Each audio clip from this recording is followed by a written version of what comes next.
आते प्रकृति सुधर जाती है और संत के आते संस्कृति सुधर जाती है।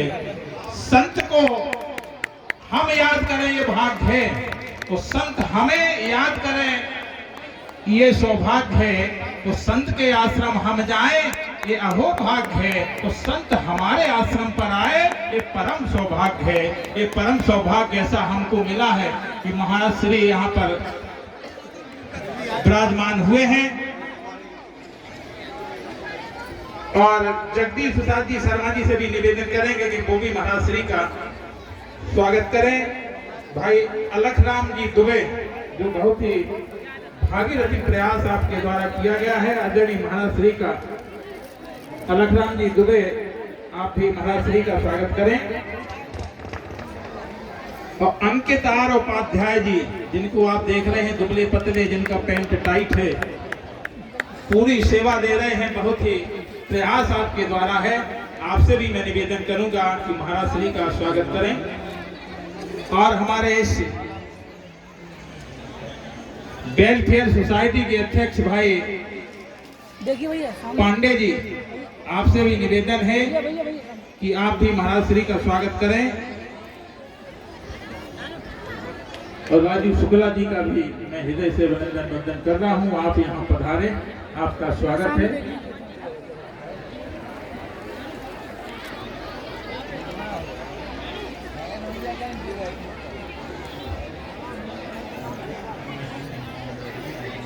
सभी अतिथियों को क्रमशः माल्यार्पण का स्वागत करें। हमारी समिति के सभी सदस्य। ओम जय भगवान। आज हम सब यहाँ मध्य प्रदेश के छतरपुर ज़िले के खजुराहो के उदयपुरा में युग पुरुष Swami Vivekananda education and social welfare society द्वारा आयोजित सर्वजातीय सामूहिक विवाह सम्मेलन में महोत्सव में इकट्ठे हुए हैं। आज इस महायज्ञ के पर्व पर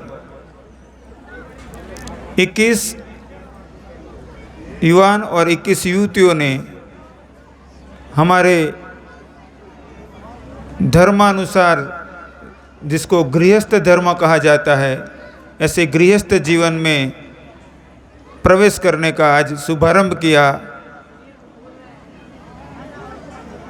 हमारे जीवन में अपनी कल्याण यात्रा को आगे बढ़ाने में ब्रह्मचर्य आश्रम, गृहस्थ आश्रम, वानप्रस्थ आश्रम और संन्यास्त आश्रम, 4 आश्रम की जो परंपरा है, इसमें गृहस्थ आश्रम वह पके हुए फलों का पेड़ जैसा आश्रम है कि जो बाकी तीनों आश्रमों को पोषित करता है। इसीलिए गृहस्थ जीवन यदि धर्मानुसार जीवन जिया जाए तो वह सबके लिए कल्याणकारी बन जाता है। जिन 21 युवान और युवतियों ने आज गृहस्थ आश्रम का संकल्प लिया और गृहस्थ में प्रवेश किया, उनके लिए कुछ विशेष कहता हूँ कि गृहस्थ जीवन में प्रवेश में 5 शब्दों को जरूर याद रखो और उस शब्दों की गहराइयों को जीवन में धारण करो। पहला है धर्म, कि गृहस्थ भोगाश्रम नहीं किंतु गृहस्थाश्रम बनना चाहिए। गृहस्थ जीवन धर्मानुसार जीवन जीते हुए अपना और सबका कल्याण करने के लिए होता है। इसीलिए गृहस्थ जीवन में सदैव प्रयत्नशील रहना चाहिए कि प्रथम धर्म हो जीवन में। जहाँ धर्म होता है वहाँ कल्याण होता है। दूसरा शब्द है विश्वास। गृहस्थ जीवन में पति पत्नी को एक दूसरे के प्रति पूर्ण विश्वास होना चाहिए। कभी कभार स्थिति ऐसी आती है कि परिस्थितियों को समझ नहीं पाते हैं या तो कुछ दुविधाएं निर्माण होती है, तब विश्वास डिगमगाता है और परिणाम विपरीत हो जाते हैं। तो अपने विश्वास को बहुत मजबूत बनाइए, एक दूसरे के प्रति के विश्वास को प्रबल बनाइए। तीसरा है सहन शक्ति। गृहस्थ जीवन में बहुत आवश्यक होता है सहन शक्ति का होना। तो दृढ़ निश्चय कीजिए कि विपरीत परिस्थितियों में सहन शक्ति का परिचय देंगे, अपनी सहन शक्ति को इतनी बलवान बनाएंगे कि हम अपने गृहस्थ जीवन को यज्ञ समान जिएंगे और दिक्कतों में एक दूसरे के साथ रहेंगे, संसार में कल्याणकारी कर्म करेंगे। चौथा शब्द है क्षमा। जीवन में कभी कभार व्यक्ति चाहकर या तो कभी न चाहकर गलती कर देता है, कभी आवेश में आवेग में गलती कर देता है।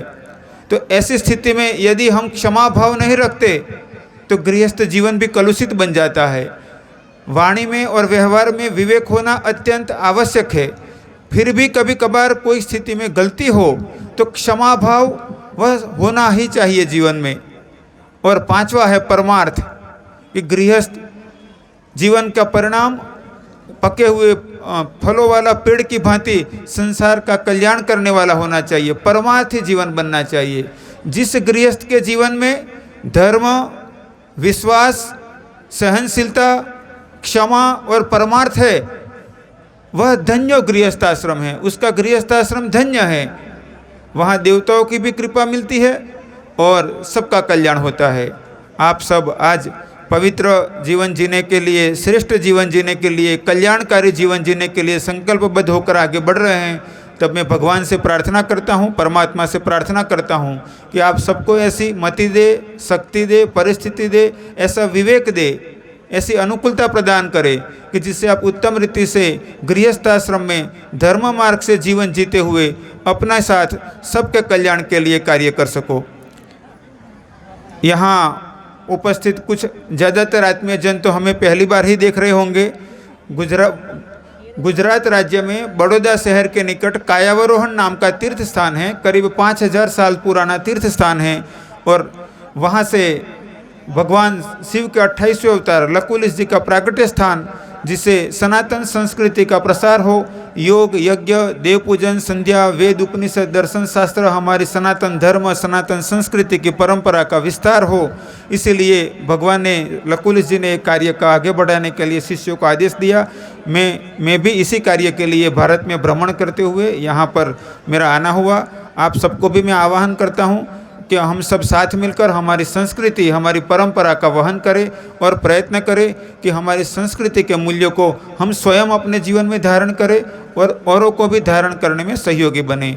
आज यहाँ इस महायज्ञ के आयोजन करने वाले सभी आत्मीय जनों को और इस कार्य में यथाशक्य दान सहयोग करने वाले सभी आत्मीय जनों को, यहाँ इस कार्य को संपन्न करने में प्रत्यक्ष या परोक्ष रूप से अपनी सेवा देने वाले सभी आत्मीय जनों को मैं आशीर्वाद देता हूँ और प्रार्थना करता हूँ कि इस 21 जोड़ों को भी और इस महायज्ञ को संपन्न करने में सहयोगी सभी को भगवान ऐसी क्षमता और मति दे कि जिससे धर्म कार्य, परमार्थ कार्य, कल्याणकारी कार्य सदैव आगे बढ़ते रहे। सबके जीवन में मंगल हो, सबका कल्याण हो, सबका कल्याण हो, सबका कल्याण हो। ओम जय भगवान।